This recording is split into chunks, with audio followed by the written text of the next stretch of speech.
Over 500,000 people are homeless in the U.S. To make matters even worse, a quarter of the population of homeless people have mental issues.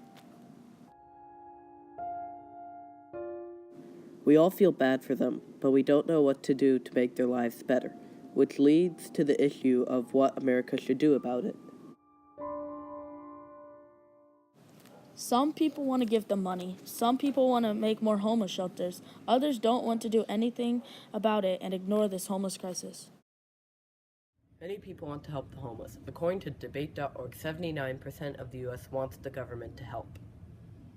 In the past 10 years, house prices have rose by 20%, while wages have remained stagnant. This has made it harder for people to support their families and provide a roof over their heads. With prices rising, 1 in 10 people will become homeless. On top of that, food, medical expenses, and federal taxes are also going up. According to a study of homeless and poorly housed people, 32% of women, 27% of men, and 38% of transgender people reported either physical or sexual abuse in the previous year. We have made homeless shelters for them, and we could make more, but some of them will refuse. According to Soapboxy.com, some homeless people do not want to go into the shelters because of reasons like no dogs allowed, deny entry due to mental illness, and other issues.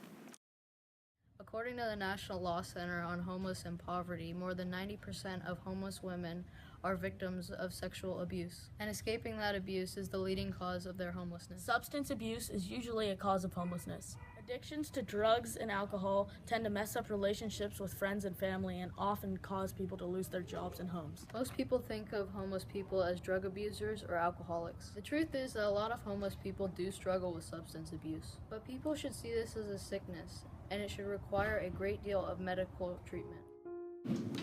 Over 57,000 veterans are homeless each night. Yes, you heard that right. According to HUD Housing and Urban Development, 60% of them are in shelters, the rest unsheltered. Nearly 5,000 of them are female. A decade ago, Christopher Catarusa was serving his country in Iraq. He turned 33 last month. His home now, a Los Angeles pavement.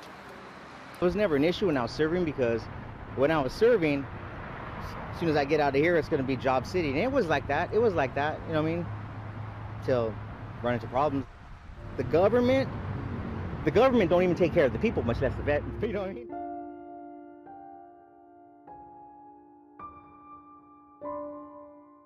Homeless families make up roughly 34% of the total U.S. homeless population. Among all homeless women, 60% have children under the age of 18. 57% of homeless kids spend at least one day every month without food. This needs to change. All people have to do is give a little bit of money. If you just give a homeless child $1, that's a breakfast, lunch, or dinner for these kids. A lot of homeless people are kids or teens. According to DoSomething.com, 34% of homeless people are under 24. This is an astonishing number, and we have to do something about it. Now we get to the other side of the argument. If we give them money, they will just use it on drugs or alcohol. Also, people don't want the government to spend more money on making more houses or make the houses cheaper.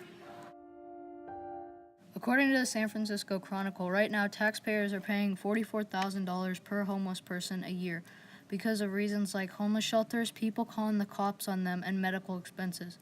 If we make more houses, or if we just make houses cheaper, we wouldn't be spending as much money on them. But if we just think about the people who are suffering in the streets and at least give them $1, that could be a fortune. At the end, we have to treat them as human beings. Sure, some of them have made bad decisions in their life, but they are people, like us. We have to honor that and help them.